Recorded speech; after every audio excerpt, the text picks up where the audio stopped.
Guys আমি কিন্তু আমার বন্ধুর আইডিতে চলে আইছি। তো দেখি এই আইডি দিয়ে আমি ভয়েস চেঞ্জ করে ওই আমার যে গার্লফ্রেন্ড, তো গার্লফ্রেন্ড যেহেতু রিকোয়েস্ট অ্যাকসেপ্ট করছে, তো ওরে পরীক্ষা করার চেষ্টা করব। তারপরে দেখি যে ও আসলে আমারে ভালোবাসে না ও লবি মেয়ে বা আমার সাথে টাইম পাস করতেছে।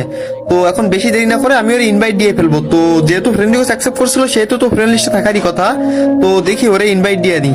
তো এখানে দেখতে পাচ্ছি ওরে ইনভাইট দিয়ে দিব। ইনভাইট দিয়ে ওরে মানে আর কি পটানোর চেষ্টা করব। তারপরে দেখি ওর রিয়াকশনটা কেমন থাকে। তো এই তো ইনভাইট দিয়ে দিছি। হ্যালো হ্যালো হ্যালো আপু, হ্যালো। জি ভাইয়া বলেন। না আপু, একটু আগে আপনি আমার মেসেজ পড়ছিলেন, তাই আর কি আপনার রিকোয়েস্ট দিলাম। তো আপনি রিকোয়েস্টটা অ্যাকসেপ্ট করছেন? না মানে আমার ছোট ভাইয়ের কাছে ফোন ছিল, তো ওই হয়তো সিজন 1 দেখে রিকোয়েস্ট অ্যাকসেপ্ট করছে। হাই হাই, এবার আমি কি বলবো? আচ্ছা ঠিক আছে, হার মানলে হবে না। আমার এক বড় ভাই আমারে বলছিল যে মেয়েদের প্রশংসা করলে ওরা পটে যায়। আপু আপনার ভয়েসটা না অনেক কিউট। আপনি কি রিলেশন করেন? হ্যাঁ ভাইয়া, আমি রিলেশনে আছি। তো আপনি রিলেশনে আছেন, তো আপনার বয়ফ্রেন্ডের আইডির লেভেল কত? আমার বয়ফ্রেন্ডের লেভেল মাত্র 1, আর ওর নাম মিরাজ। কিত্তি অসম হ্যায়। আরে আপু, আপনার বয়ফ্রেন্ডের লেভেল হ্যাক। আপনার বয়ফ্রেন্ড তো ফকিন্নি।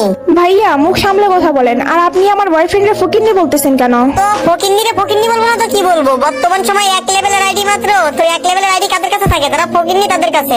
আর আপনি এসব ফকিন্নি পোলাপানের সাথে রিলেশন করেন? আপনি আমার সাথে রিলেশন করেন। দেখেন আমার কাছে সিজন 1 আছে, সিজন 8 আছে, সমস্ত ইভোগান ম্যাক্স আছে।